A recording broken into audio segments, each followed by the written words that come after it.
Hi everyone, I'm Jennifer, the host of Ikigai with Jennifer Shinkai, where we're going to talk about the Japanese concept of Ikigai, or living a life of purpose. Here you're going to hear inspirational stories from all different types of people who are finding their own life of purpose. You're going to hear about how they found their Ikigai and what they do every day to live an integrated life. So without further ado, let's dive right in. Good morning, good afternoon, and good evening, and welcome to the Ikigai with Jennifer Shinkai Season 2 Kickoff Podcast. Woo! Yay! So excited to be here, and you'll notice a change in the format. Not one, not two, but three amazing guests, all who are members of Make March Matter. You might have heard about Make March Matter in previous episodes, or if you're following me on social media. But it was my desperate, what can I do in the shower? All my work has been cancelled. I feel so alone. But COVID will only last for 1 month idea of making a small Facebook group, a couple of people come together, we'll have a couple of meetings, and we'll support each other through this difficult time. So that was February 28th, 2020. And now it is, today we're recording on February 24th. Yes, we are February 24th, 2022. So my predictions were completely wrong. And Make March Matter actually is still going strong, as is COVID. It's very over exceeding our expectations. And we have over 400 members, of which 3 are here today. And you might say, well, what's this got to do with Ikigai? This is not a Facebook group with Jennifer Shinkai. But the reason that I want to talk about community and the importance of connection is based on 3 of the ideas of the Ikigai 9. And I'm going to refer to my notes so I can read them correctly, which are: I feel like I'm contributing to someone or society. I think my existence is needed by something or someone. And I believe that I have some impact on someone.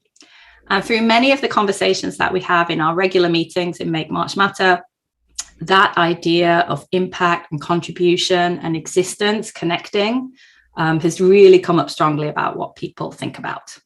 So that's what Make March Matter is, and that's why we're talking about today. But I just want to introduce briefly each of our distinguished guests. And they all have such amazing profiles, which you can see in the show notes. I'm not going to go into that so much, but more explain why I invited them to represent the community today, and what they mean to me as members of the community.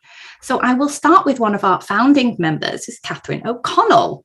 So Catherine O'Connell, many of you may know her. She's an award-winning podcaster, lawyer extraordinaire, and I believe the first foreign woman to set up your own law firm in Japan. Is this correct?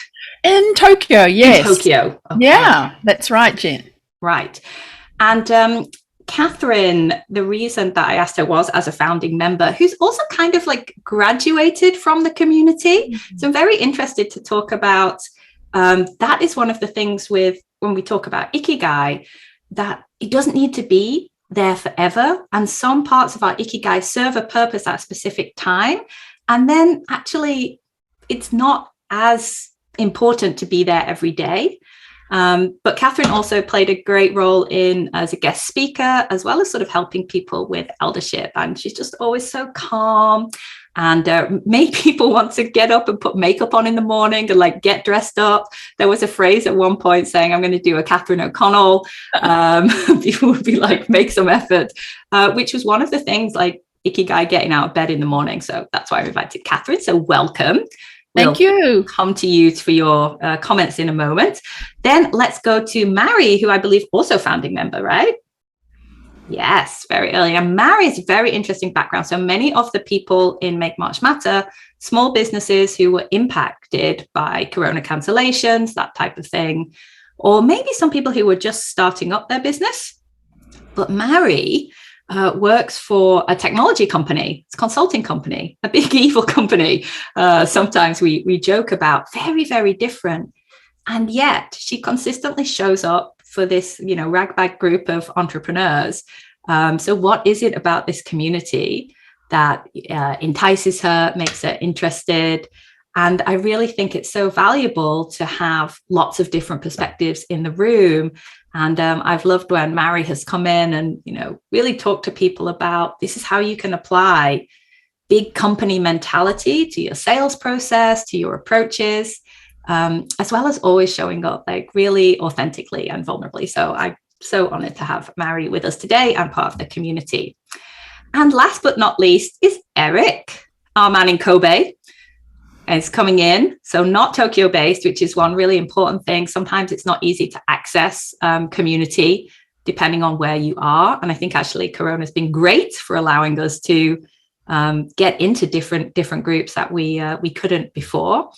And Eric, you kind of joined sort of, well, I don't want to say in the middle, but a bit later on, and it's really interesting. I think we're going to hear about your story, a bit more about why it was the right timing for you. And what I love about Eric is every time he's like, yeah, things are going well. Things are going good, but not in a like false positivity way, just this sort of calm going on in the background, showing up, whilst we know that he's, father of 4 kids, amazing things going on with the number of people that he's recruiting for certain projects that he's going, like handling all of these things and just consistently showing up, being there for us. And I'll name the elephant in the room. We are a women heavy group, and Eric is always so comfortable and himself as one of our few male members who regularly shows up with Phil. So it's really great again about that diversity and connection. That what is it that makes it feel like a space that's comfortable to be in? And maybe what could like more men do about connecting with community? There's something many people say like it's easier for women to do that. So is that true or not? So many questions, many topics. I don't know how I'm going to manage this many brilliant people's ideas and so on, but let's get into it. So I want to hear about for you what Make March Matter means to you. So let's kick off with Catherine, and then you can pass the baton. Thanks so much, Jen, and it's just a wonderful opportunity to be here and reflect. As you said, I have graduated, but when I joined, I'm a solopreneur, as you outlined. When COVID-19 hit, I just didn't really know how long it was going to last, just like you. And I'd always had FaceTime with my clients. And then suddenly it wasn't happening. I wasn't going into offices, which I usually did. And so I was looking for something. And you came up with this idea, and it was a godsend for me. It really was, because I could center myself in the week. At least on Mondays and Fridays, I knew I was going to join this group, get some camaraderie, learn some things, have some friends and some familiar faces on the screen and some new people. So I sort of had my end of the week and my beginning of the week bookended. And that really meant a lot for me because it gave me stability. I'm a more regimented person, and so I needed something to hook into, and that was what MMM gave me at the beginning. And then you invited me to do a presentation on contracts, which is right up my alley. So it gave me a technical way of also expressing some help and giving something to the group in that way. So that was one thing, at least, to start off with. There's plenty more, but I'll pause there, because that was one of the big things that really allowed me to come and join the group. Wonderful. Well, in the time-honored tradition of our MMM meetings, Catherine, you can choose the next person to share. I'd actually love to hear from Eric. Yeah.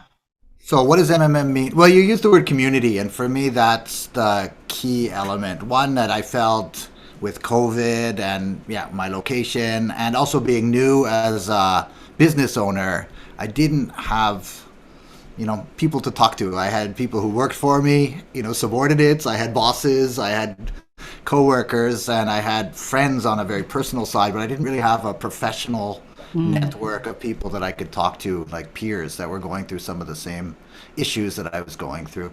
So then this, what's this Make March Matters thing? And why is it happening in July? Yeah, it was well beyond that timing. But I was a little intimidated at first, when I first saw, what's this group? And, I was really kind of struggling to set up a business, and I thought, I'm going to be a downer. I'm just going, I'm a little nervous and I'm stressed about finding work. And, my image was that this was a group of what's to say, sort of cheerleaders, and I don't know, I felt like, oh, I'm not quite ready for that group. And then finally I stepped up and said, okay, let's give it a try, and I realized, oh no, this is a very welcoming group, and cheerleaders and advisors and everybody you would want were there, and I guess that's still what keeps me coming, is it's just a great group of people. Wonderful. I want to get back into that, like not feeling ready. So we'll hold that point for a minute, but I want to go to Mary about, why MMM, what it meant for you as well. Sure.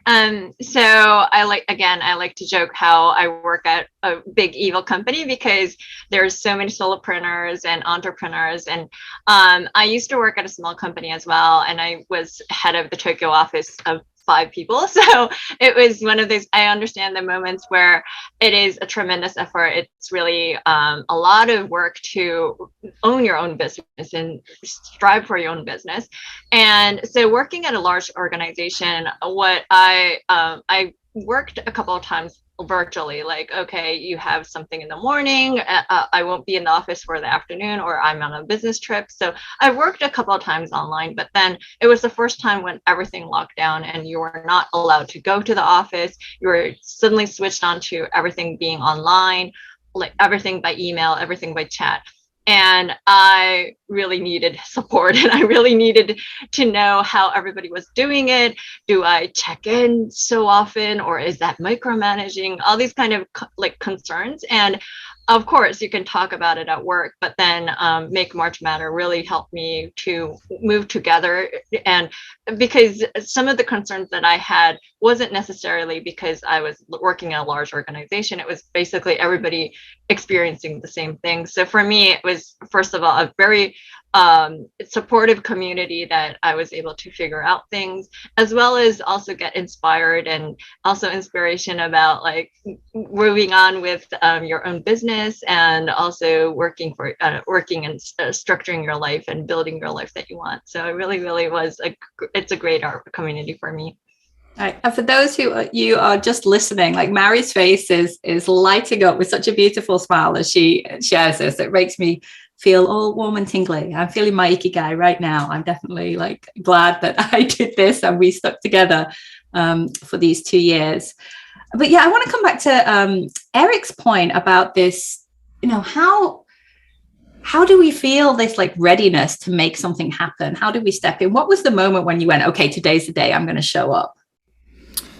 Yeah, I don't remember the exact day, but you know what? I think it might have been Mari giving a talk about project management. And I think, there was something that caught my eye on a professional level, like, oh, that looks like an interesting talk, I could learn something. And I joined that. It was really informative. It was really fun. And, then from that, I got a sense of what the group is about. It was a little different than I thought. And I realized, okay, this is a group of professionals, but it was also very fun and light and, conversational. And I thought, oh, this is really nice. This is yes, it's a community I'd love to be a member of. So I started coming. I think I came to a Monday or a Friday meeting, and then really it was pretty quick to go, oh, this is nice. Right. How about for anyone else, not just in Make March Matter, but communities that you've joined and you've gone like, okay, this is what I need right now? How have you made those steps in, for Catherine or for Mary? Yeah, I'm just remembering when Eric joined and how wonderful it was. And you were such a breath of fresh air. And I loved you joining. You probably don't even remember that, but I was like, yes, I wanted a guy like this in the group who could just bring a different perspective, and just be fresh and new and someone that I hadn't met before. And I really was impressed and loved your connection and the giving that you did in the group. And so I think, Jen, for me, I'm forgetting the question now, but community and contribution. I mean, I know as the lawyer that my skills are needed all over the place, right? I know that it's a technical skill thing, but I didn't know that it was the eldership side of things, this senior in the community who's been around for a while, who's been a business owner for a while, who's been a person for a while, that I could, bring this side of it out. and help people. I didn't even know that existed within me. I just considered myself as a technical contributor, and I can help people with their contracts or what they need to tidy up or fix. But I didn't realize it was also giving of myself as an elder and being a person who could listen, who could help others just unload. And so a lot of the things that I did wasn't about getting something or charging for something. It was about just being there. So a lot of that through the group faded away, and it became more important for me to be helping through giving to the community by being a presence and being a calm presence in what was a massive storm. People talked about people being all in the same boat. In fact, everybody's boat was a different size in this massive storm of COVID. So that's another thing that I never realized, but that came and has been helping me towards my Ikigai as well. Being there as a more of a soft skill or a sort of emotional support for others too. And indeed for myself in the end as well through that. Yeah, I love that, because, sometimes when we look at like the Western interpretation of Ikigai with the Venn diagram and that question, which is a bugbear for many kind of Ikigai purists, the what can you be paid for? It's really like, we need to survive, we need to pay our rent and to thrive as well. We don't just need to survive, but it's really interesting that you said very specifically that element was not as important, and actually, just by your years on the planet, you have an impact on someone just by showing up. But as well, for someone who has fewer years on the planet, just by showing up, they have an impact in the system that you're in, you have an impact in the community, and that everybody's perspective, everybody's view on the different topic, whatever coming up, is equally as valid and equally as important. And you influence the system just by being part of it. That's awesome. Yeah. And I think the point was that because I was using my technical lawyer skills, I was still being paid. I was still having business. So I had that calmness carrying on. And therefore, I was able to more draw out the other aspects of my life, right? My other aspects, inner self, that I could help others with. So I had that rooted advantage, I guess, in a strong tree. I could help the other people provide nutrition on the branches of that tree to others. So that's the important point, right? I did have my stability in my continued. Yeah, you've got the Maslow's hierarchy of needs basic point covered. Correct. But actually in the COVID time, there were many people who were really seeing that like attacked. So if you're in a higher level on the hierarchy of needs, what can you do to kind of pull people up? I think that's brilliant. Yeah, exactly. And also from like an Ikigai perspective, how good that makes you feel to be able to do that. Certainly did. Yeah, I can't remember what my question was, but I want to hear from Mary a little bit, because you also had big changes, because you changed companies during that time as well, right? Yes, exactly. And I want to build on the conversation that we were just go for that then. Yeah. Because it's both, I think. Obviously, I also am probably similar to Catherine, where I had my job, I had a big company that I'm working for. Obviously, things were changing, so rumbly. But then, on the other hand, what I found interesting is that because normally I would go for communities that are in a similar position. So I would go for example, one of the Chamber of Commerce, where everybody's working at a company and they're just joining because they're from a certain a country or a certain purpose. So, we're going to do volunteering, or are we getting together because of a film festival or something like that. But on the other hand, Make March Matter was a place where, for me, it was really about showing up. And of course, planning out your week and wrapping up on your week, having accountability buddies, and claiming to everybody that you're going to do a whole pitch and actually reporting back on Friday how the pitch was going. For me, it was really a great community to really be showing up and really figuring out how to do things. And even though you fail, or you say that, I was aiming for 5 things that I wanted to do this week, only got 1 sort of halfly done. And I'm just going to defer every 4 things. So for next week, that was okay. And as long as you were able to say to yourself as well, and there's nobody that's going to judge you. It's just about a community that you really needed to show up and you really needed to work together, was really, for me, what I was looking for. And for me, actually, the first time that I'm joining this kind of community. But for me, at that perspective, I learned a lot as well.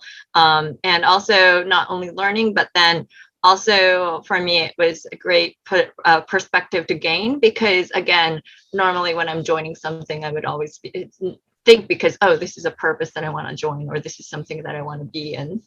And obviously, like you just touched, I changed companies, in which I would probably have not done unless I had this whole community who knows about all the interviews that I had, how I was feeling, the ups and downs, waiting for the results. And yes, that also sharing about those kind of feelings and that journey, for me, it's a very valuable community now.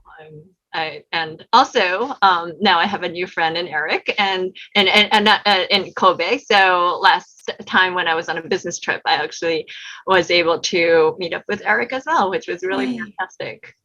That's awesome. I love that we're creating these in real life connections to, of course, online life is still real life. I got really triggered by that phrase, like, we're still really here. Stop saying it's only real if we're face to face. No, it's definitely real.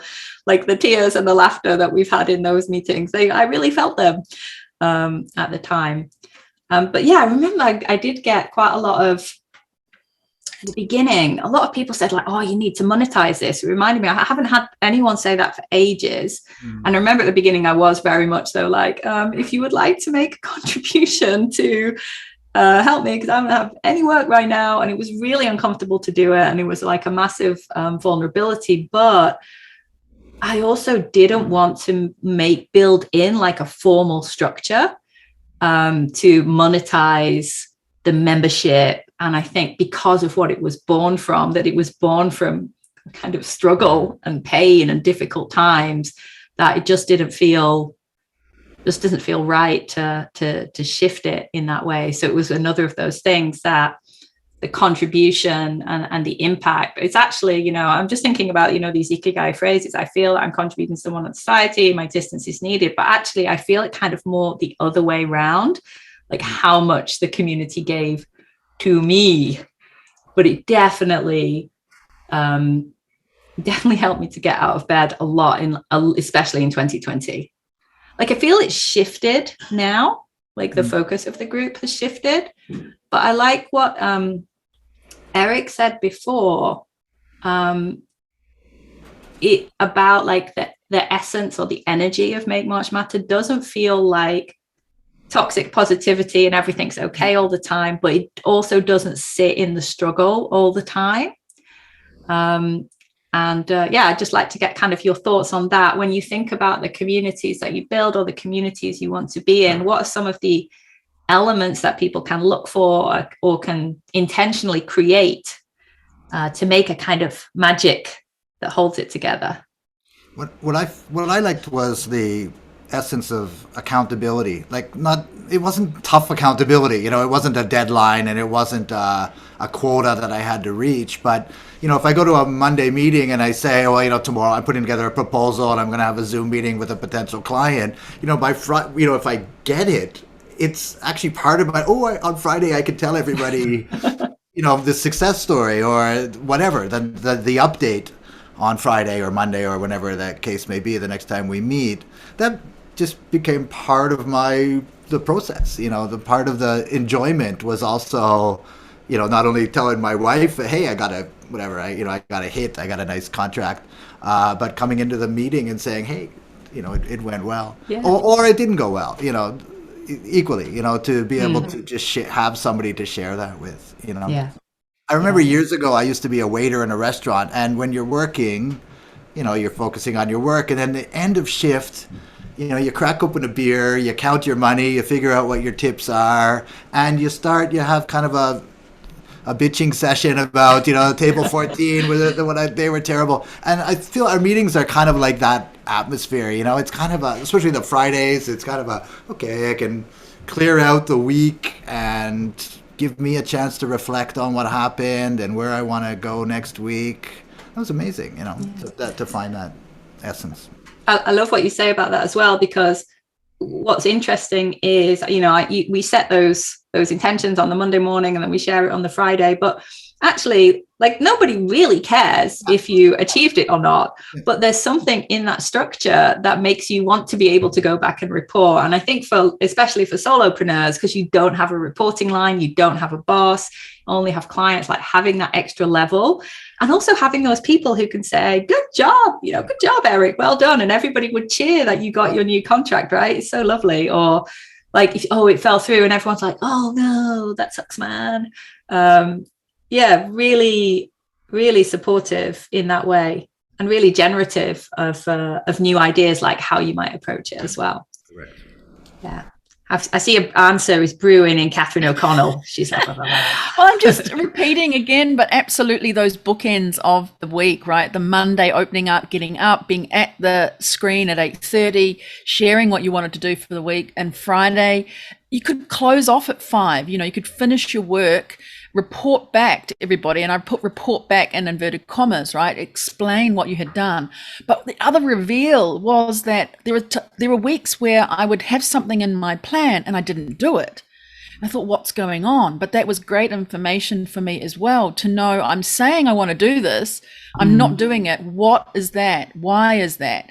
And letting go of things. So MMM also helped me to identify places where I didn't need to invest my time, and I could go on and do other things. So the things I thought I needed to do, and shouting it out to everybody, right? When you exclaim it, you're going to do it, and then you don't. Why is that? So it was great feedback for myself to know there were certain things that, don't need to do that. Go and do something else. So that was also something that really loved about MMM as well.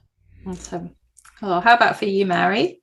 The essence of community. Sure. But then I really like, going back to some of your comments, Jennifer, I really like 2 things about MMM, because we always pause before our meetings. And for me, that really helps, because as a very emotionally explicit person, if something just happened right before in that meeting, it really does carry over in my case. But then especially with MMM, you do have that 3 minutes to pause, and for me that really gives me a time for not to spill over everything and say like, oh, listen to just what happened this previous meeting or this week, it was horrible, or it was like I was in the highs or whatever. It really helped me to focus.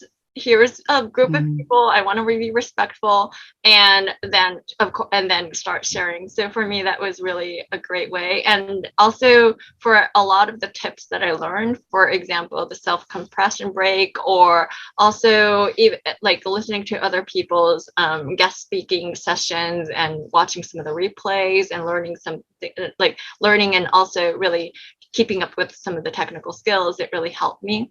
And then also I wanted to touch a little bit on especially the monetization discussion, because I think it was interesting to see through also this community as well, because starting of COVID, everybody, also my Pilates teacher, some random people on Facebook or Instagram, everybody was doing so much on Instagram and live sessions and so many free things that was going on.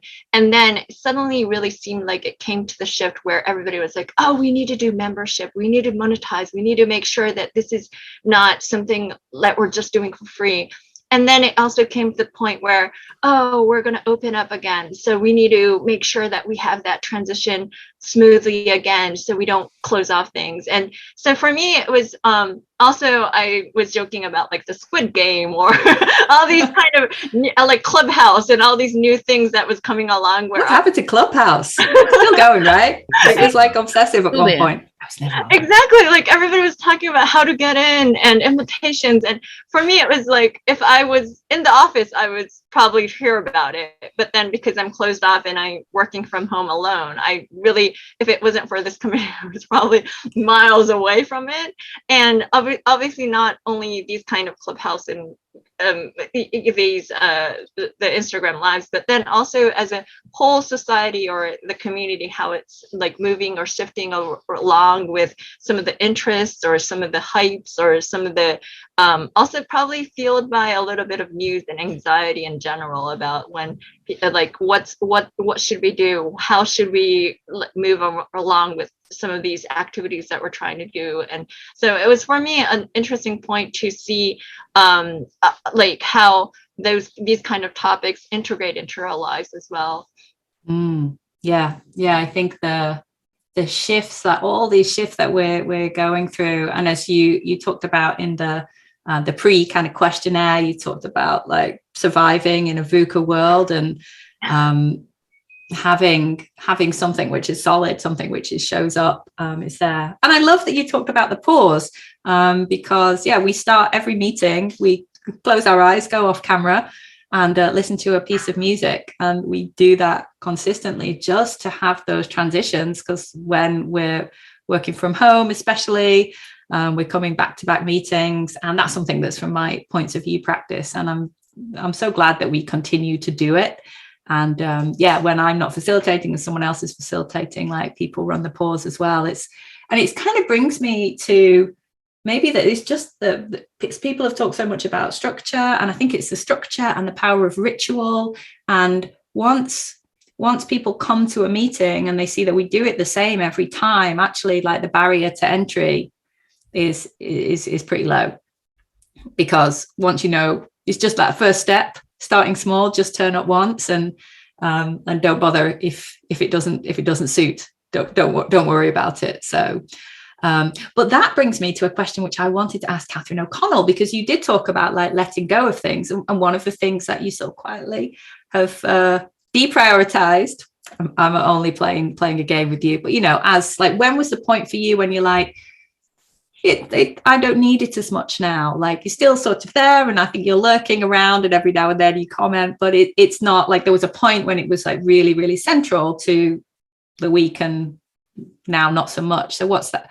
Tell me about that process, because I think, and I'll just to kind of cushion this or to put it into context, I think when people feel this pull to something else, there's sort of a fear of missing out, or like, oh, I can't like jettison this right now, and like wanting to hold on.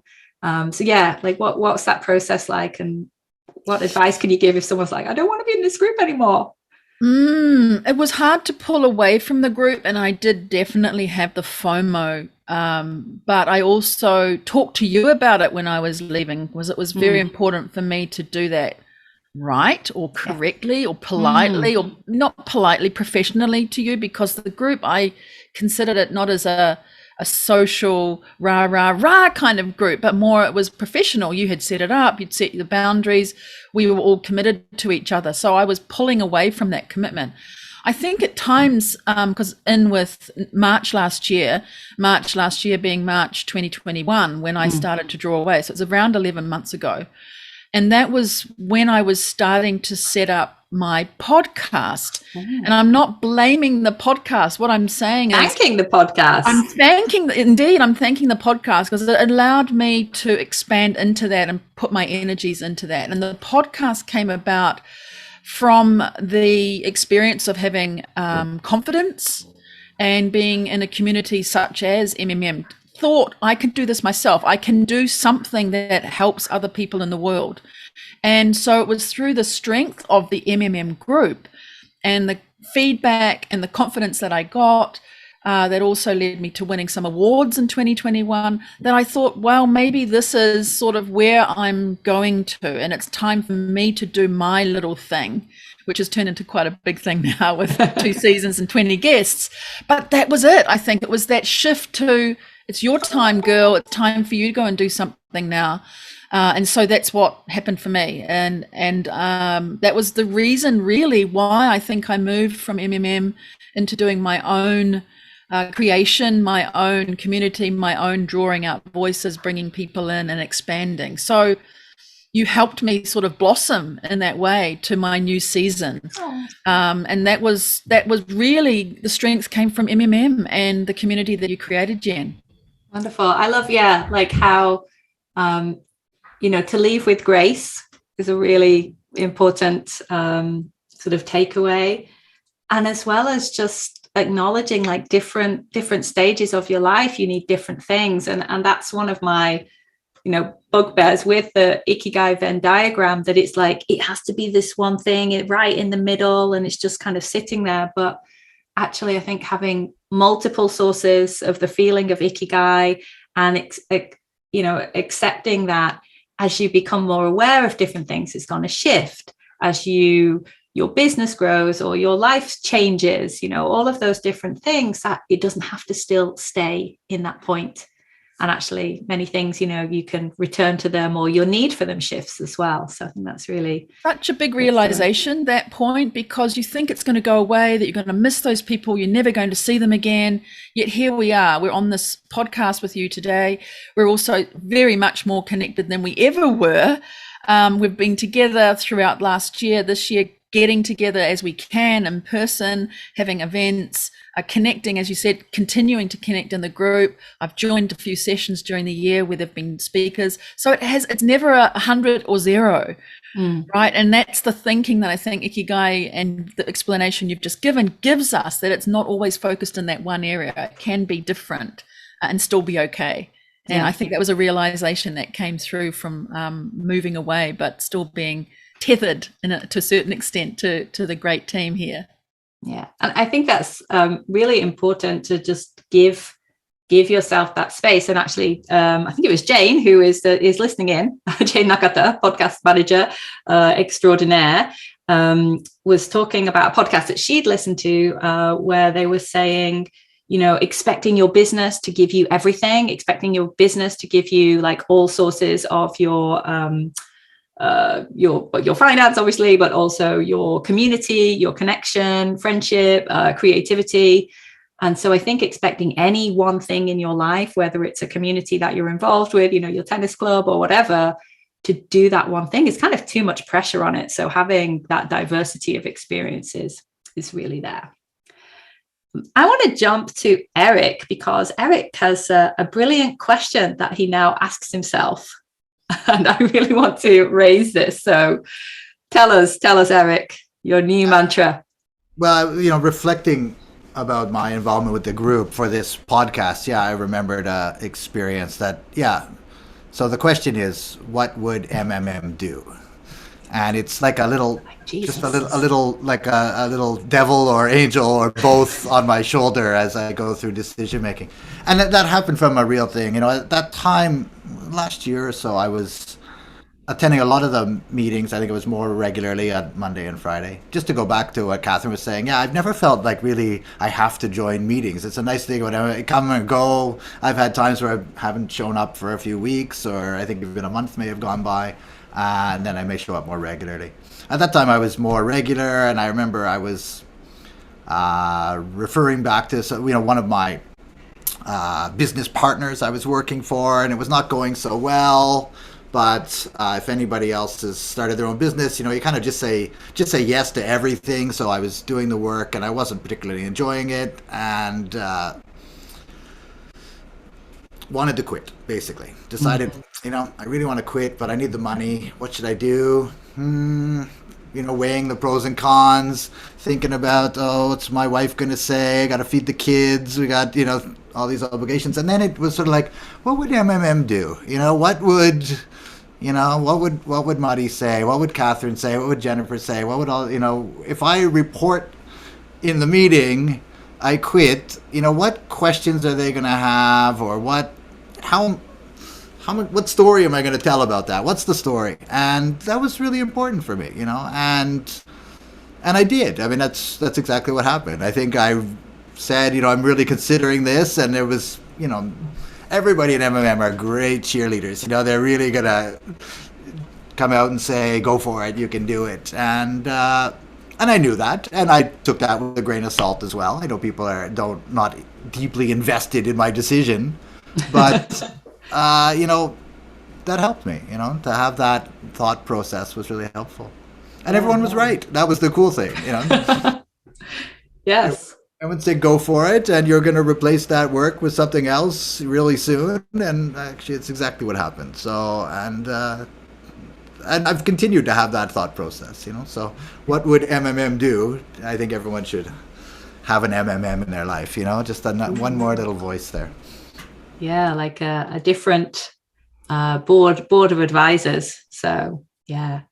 Mary, what have been some of the impacts for you of the what would MMM do?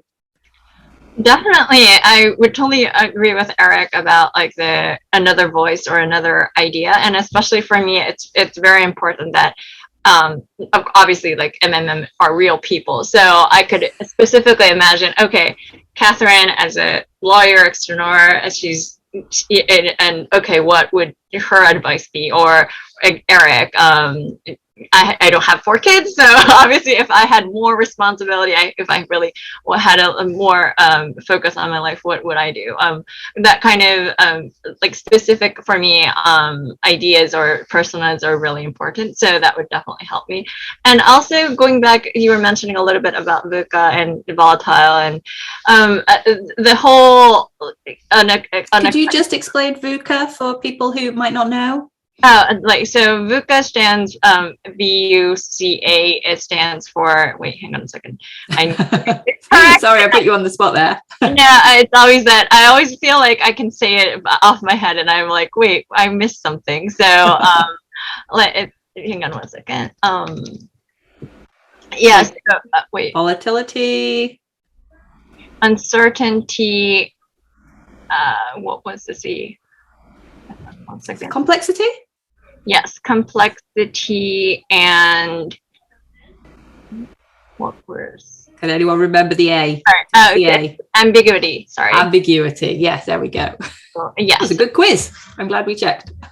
And so like, and I think for me, especially pre-pandemic, because I used to still work at a fairly large company, and the life that I have is quite stable in a sense. So I would have obviously things happening throughout my life, but in a sense, if I'm asked, okay, what do you do? What's your job? I would say I work at a technical company. I would work at a consulting company. This is some of the consulting projects that I do. This is some of the things that I trying to attack these days. And on the other hand, thinking about, okay, how in general am I growing, or how things are changing? As Catherine was saying, there is always, for me, a lot of FOMO. So obviously I want to stick with my company because I don't want to miss out what's happening within the company, or what kind of changes are happening as the technical society or the consulting world. But on the other hand, to be in a position in a group where everybody is changing already, and tackling this whole pandemic, or for example, Catherine tackling a new podcast and going on a new venture and feeling confident with yourself. I think like seeing that and being in a society and a community that everybody is already changing is for me very helpful, in a sense that, okay, what do I want to do? How am I going to change? And on the other hand, also having things monthly saying, like, for example, this month is financial February, and being reminded, oh, I do need to do my taxes as well. So there are like having that balance of stability, as well as just being in a society where everybody already has that change. Everybody is trying to adopt or adjust or bringing new changes by themselves is really a stimulation, as well as good insights for me as well, to think about what I'm going to do next. So yeah, you've actually hit on another of the Ikigai 9, which is like being interested to learn new things and like having a rich and fulfilled life as well. So those things are definitely kind of showing up through what you've shared. I wanted to talk a little bit about like joining stuff, because I feel like some people might go, well, that's fine if you're an extrovert and you like kind of being surrounded by people. So I asked you all to share, like, you know, do you clash? Are you because I am a joiner, and I'm a creator of spaces. Like, that's my bag. So this setting up Make Much Matter was like an obvious kind of evolution for me to do. I've changed how I run communities for sure, and learned a lot through to make a community more sustainable, which wasn't always. I had a very firm grasp of leadership in the past, but now I'm much more like, just everyone can organize anything and just go for it and do what you want and start small. If you don't like these timings, then make a meeting when you want to make a meeting, like just go for it, and very much ask for forgiveness, not permission, in the community. But yeah, like for you, are you a joiner? Is this something that you do? Are you an introvert and an extrovert? Like, and I think especially for people who feel like that hesitation to either create or to join an existing community, what kind of advice would you have for them as well? Being as how this contribution and connection is so important to a feeling of Ikigai. I open the floor to whoever wants to take that first. I'll go in. I'm pretty extroverted, but I don't usually join groups like this. I mean, the fact that this is an online group makes it unique as well. I mean, it's easy to join into a Facebook group or some sort of social media forum or group where you're just texting, and or to go to some kind of a conference networking event, which I rarely ever went to, actually. So this is somewhere in between those two. And I mean, I'm a person who did hesitate. I was aware of this group, and I was, not for me. I don't really have any interesting stories to tell. I think I don't remember now when I first showed up, did I start coming regularly or not? But, I think I skipped the Monday ones because I thought I don't have enough going on right now. I'm just developing my business. There's nothing, it's me thinking about what I'm going to be doing, which is part of that Ikigai process, I guess. There was a lot of time of me thinking, what am I going to do? So I want to go back to that VUCA. I'm not really aware of that, but that so describes for me what happened with the pandemic, because, I chose to be a middle manager for the stability, for 20 odd years, with the same company basically. And because, as world events go on, I'll be nice and stable. And of course that,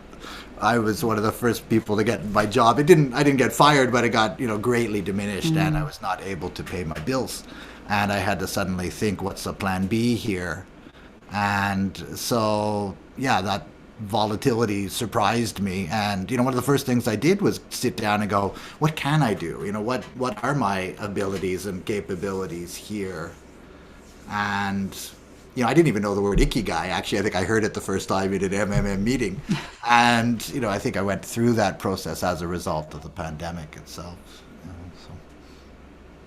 Yeah, sorry. So you were, so not a joiner, hesitant, and I think you said something that kind of Groucho Marx kind of wouldn't want to be a member of any club that would have me, kind of. Yeah, that's right. Yeah, the great quote. Yeah, do I want to join a club that would have me as a member? But, that really helped. And I think it was through that thought process about what are my abilities that I realized there are other people in the MMM in the different phases of that process, and maybe have already determined what their abilities are and they're really going for it. And that was inspiring to me, to see that, to see people like Catherine. Catherine, you really inspired me a lot. Like, wow, very professional and really had made this everything, as an entrepreneur, as a business person, as a professional.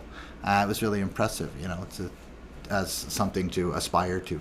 Oh, thank you so much, Eric. I mean, I still had a lot to aspire to, but I'm really glad that was an impactful for you and created something that you could maybe look up to. I think that's really makes me feel very warm inside. Jen knows I'm very much a joiner. I join lots of things and contribute. It gives me such energy. And a feeling that I actually belong and that I can make some contribution. So hearing you say that really reflects back to me in a mirror what my whole purpose is, to be contributing. Sometimes I do it too much. I am in too many organizations, so I'm trying to narrow that down in 2022 as one of my goals, and put more energy into certain things rather than a lot of spread and energy over many things. So I'm focusing a little bit differently. I mean, essentially, no one believes me. I am actually an introvert, but I've worked on it over time since the early days when I was a tour guide for Japanese people and had to stand up on a bus and had to hold a microphone and talk to people about New Zealand, where I was at the time, right? I had to do that, and it forced me out of my very shyness, which I've seen reflected in photographs. Back home, I was just back in New Zealand and saw a whole lot of my school day photographs and thought, oh, that's the shy Catherine there.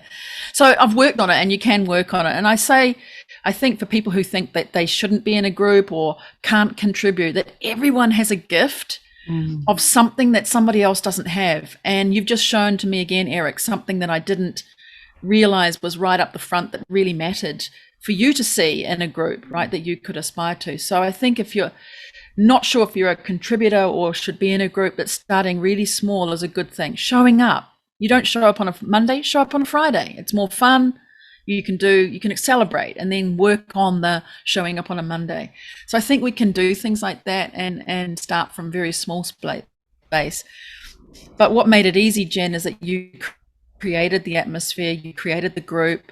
You're such a good leader and energizer of others that we all knew we were going to be on the right path. And then to see that change in you, as well as you let go and handed over reins to others to, you decide the time, you decide the speaker. That was also a shift I saw in you that really, I think for you to do that to others, they could see, wow, this person who's a real leader is letting me lead. It gave empowerment to others too. So I just wanted to mention that as well. But yeah, I think the group was very, very good for us, empowering ourselves and others to do better and go higher. Murray, how about you?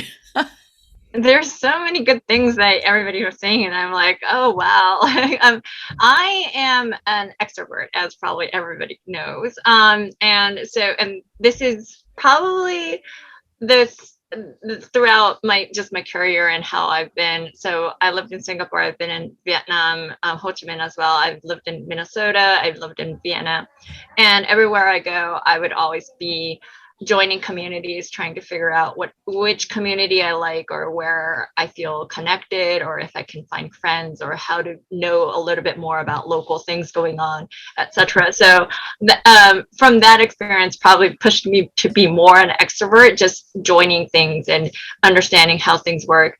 On the other hand, for good or bad, I've had many communities where I've joined and it's just a one-time thing. And so for me to have something constant that I feel connected and I feel, and I still join, maybe not every week, but still join in on, this is very an important, that is a very important community, and it shows. So for me, and also I think the interesting part, especially for MMM, is about, for me, my Ikigai is bringing difference, although it's a very, very vague Ikigai. All the best Ikigais are.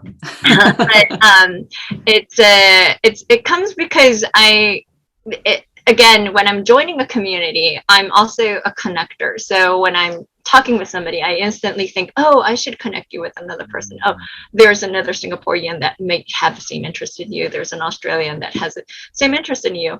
But sometimes the follow through doesn't work well, or sometimes it's a different understanding, and things don't happen, and I am not able to bring change. And in that sense, sometimes it puts me in a position as a person where I feel like I failed, and therefore it makes it harder for me to continue to join that community, because I feel like, oh, maybe if I'm trying to do something again, I still might fail, or still might not be able to do that. What I think is good with MMM is that it's very forgiving, as well as a slow moving community as well. So it's not that everybody's trying to achieve something within this month or the next quarter, etc. It's everybody has different goals as well, and that's completely fine. If you want to set up a co-working session on Tuesday, that's also completely fine. And if you're not showing up at the co-working community, that's also, again, fine. It's the responsibilities definitely is on your individual targets and what you want to do, as well as, but as a whole community together, again, on Mondays and Fridays, we can check in, or even if you can't make it on Mondays or Fridays, you can still communicate by Facebook and this chats. And also we have the Wednesday, What to Selling Wednesday. So if you want to start putting out your business on the website, you can also do that as well, which I think is just one of the really perks of being in this community. Yeah. And I'm always so grateful that, you know, we have this community full of salespeople in essence. And I really haven't heard any horror stories of people being spammed, or like, you know, this person's really aggressively commenting. And I don't know how we managed to make this, but it's somehow like within the community has been built in that people are like not doing that aggressive hard sell to each other, and are really focusing on that basic idea of like know, like, and trust.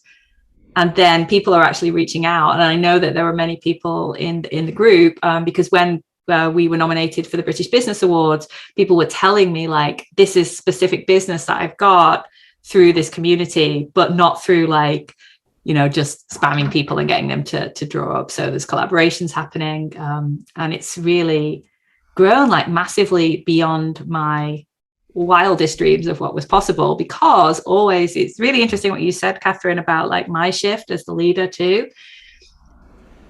You know, when COVID started, let's be real, there was like quite a lot of fear.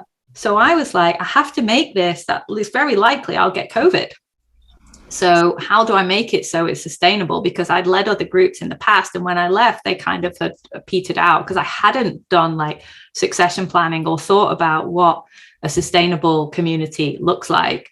So I was very intentional right from the beginning to be like, it has to be able to run if I'm not there. And so I was quick to like open doors, let people in, and also to always have, even though I can't always come, to make sure that we try not to cancel. I don't think we've ever canceled. I think we've always had someone, or we've intentionally had a break, like it was Christmas Eve, so we didn't have a meeting, or like, but then sometimes we'll shift it to other days. And I think that that's been really integral to its sustainability. If someone is leading a community, like don't make it too much around you. And maybe because we have that structure as well, like anybody can run a meeting, right? Because the structure is set. So it's not like some secret sauce that only I can sprinkle. So I think that really helps. And what was I going to say? There was another point, which was, yes, having just recovered from COVID, but I wasn't so ill. It was really good to like test it out and know that actually everything was okay. But it didn't even become an issue because I wasn't that ill with it. But already we've had those things built like into the DNA of the organization since day one. We're coming towards the end of our time, and I know that you're very busy people. So I'm going to ask you my favorite question from our dear member, Matthew Dons, which is, what's the question I should have asked you? So around anything that you want to talk about, thinking of the listeners of Ikigai with Jennifer Shinkai, this is your chance to give your advice or to share anything that you want to. It's a big question. What's the question you wish I had asked you that I haven't covered yet? Mary looks like she has one. She has a. Well, I think I wrote something different. So, and I always shared about my Ikigai. So I think I am going to share about what my leadership style is, which for me really got impacted and changed, especially throughout this experience with Make March Matter, and also with you, Jennifer, and we were talking about your leadership style as well.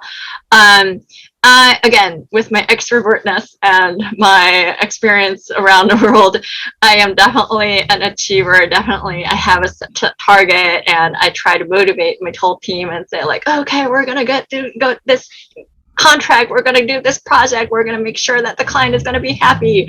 Definitely a competitor as well. So that's me. But then on the other hand, especially watching everybody change and also try to work in this uncertainty and also work with the fear, especially in the early days when COVID started, was that to be, again, also gentle with our leadership styles. And for me, that was a very huge impact, a lot of impact for me, because as much as I say to everybody how when I'm achieving my Ikigai, so making a difference, I try to balance the different cultures where I learned throughout definitely different countries as well. But then whether it's a company culture or whether it's within the division. So obviously salespeople have different ideas when it comes to from the production department. So some are more conservative, some think more aggressively.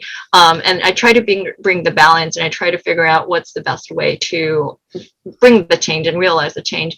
But it Make March Matter, and Jennifer, definitely yourself, brought me a new perspective about how to be gentle and how to be, again, aggressive or competitive in a situation, and also different styles of motivating people. So like you said about running meetings, the 4 questions on Friday evening, you can do them by yourselves as well. So for me, sometimes I did miss out on Friday evening because I was just depleted and out of energy and I couldn't join. But still, I would sit with myself and ask those 4 questions. What's the wins this week? What did I learn?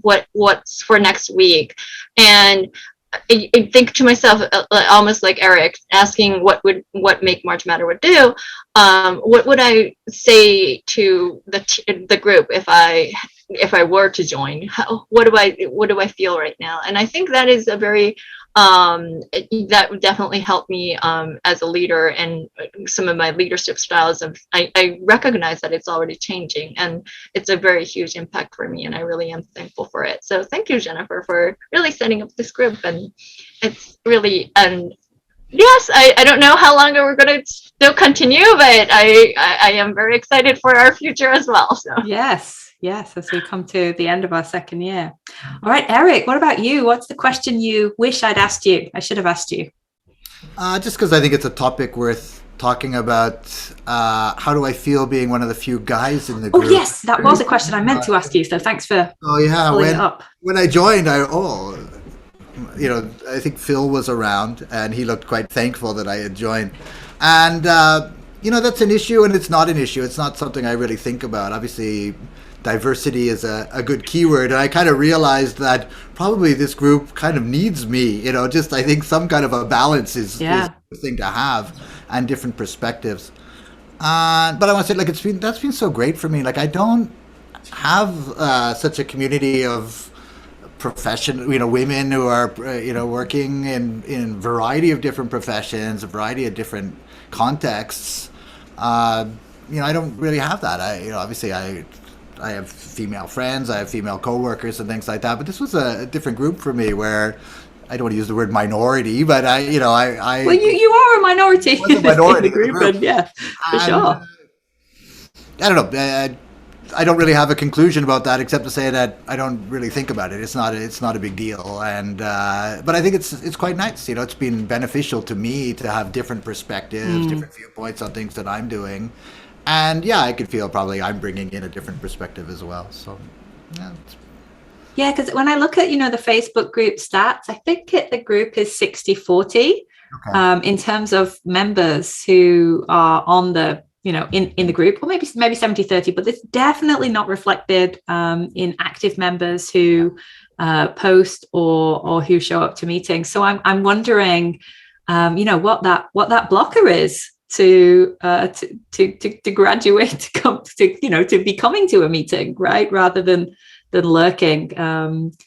I'm really intrigued by this question because it's sort of the opposite diversity challenge that we tend to see in Japan, right? Where, being the only woman in a space is sort of the more common experience. So something to continue to look at, because as we have shared, it is because people are at different stages of their business. People are in all different industries. People are located in different parts of mostly Japan, but also in the world, many different cultures represented and countries and backgrounds and perspectives. And I think that's what makes the conversation so rich, as well as just that connection of we're all just human.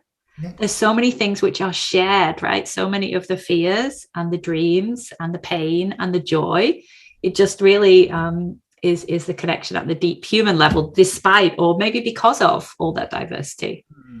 Yeah, interesting. All right, thank you, Eric. We will do more research on this issue, I think. And Catherine O'Connell, how about you? The question I should have asked you. I think it's what I'm discovering, right? I mean, what am I discovering now? And especially about Ikigai. And I think I think back, I've talked a little bit about being a lawyer and then also discovering that I have other aspects to me. And I've always thought as a lawyer, it was quite a square shape.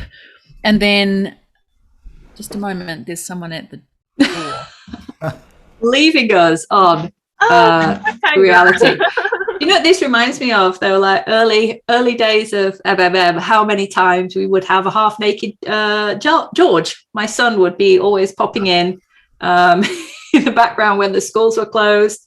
That was always like one of the things I love about the group, right? Just very like the doorbell's going, the child is in, Kristen's cats. Jane Sebastian. Yeah, Jane Sebastian, like everybody's pets coming in, so on. But we haven't seen your balcony for a while, Eric. Yeah, well, it's cold now.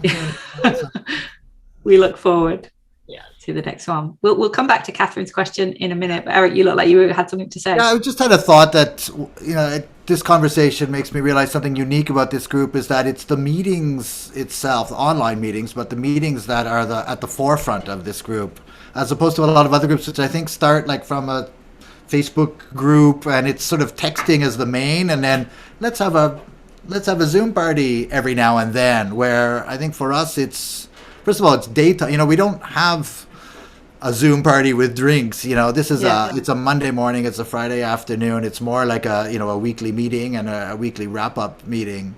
And because the main element are these online meetings, I think that's created a different community than most. Yeah, I think it's one of those, like Ken Moggy talks about 5 pillars of Ikigai, and one of them is start small. And I was just like, I don't want it to be like a big song and dance. And I also don't want it to be something which is like getting into other parts of my life. So I really did make the group at the time that was convenient for me. Right. I didn't do any market research. I just went, when can I show up?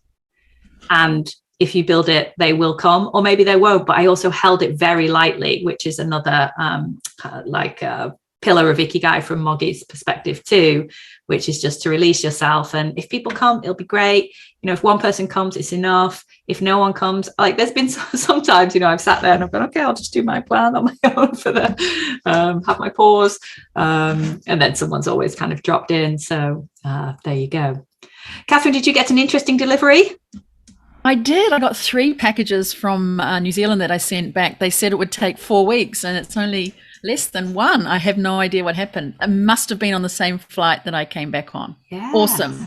Oh. So thank you. That was a very important pause in the recording of the podcast to go and grab those bags. Well, we carried on. We just chatted whilst you left. Thanks so much. So what I was saying is that as a lawyer, I often see myself as a square. And that's sort of in private practice. And then as I moved into being a business focused lawyer, working inside businesses as in-house legal counsel, I kind of found I was a bit of a round shape. But then I've been realizing over this last few years working with you on MMM in the group and expanding into the podcast that I'm really more, I'm going to use another shape, like hexagonal. I was going to say hexagonal, octagonal, right? dodecahedron. Yeah, I was thinking it was one or the other, but actually there's so many different facets and sides to me now. And I think that's what I'm discovering, is that I'm unlocking the fact that there are many things that we do and it's not only one. And that's the Ikigai, is that inner wisdom for myself, knowing that I'm not just one certain thing or 2 certain things, that there are many different things that I can offer. And I didn't know about that. So I'm looking forward to that next stage of unfolding and discovering more of those sides. And, you know, the jigsaw that comes together within that. So I've got this actual visual. So I'm going to try and draw it and show what it looks like in a sort of visual format. But that's what's helped me. And I think, to be really honest, MMM was so significant in that, because I didn't realize those possibilities were there.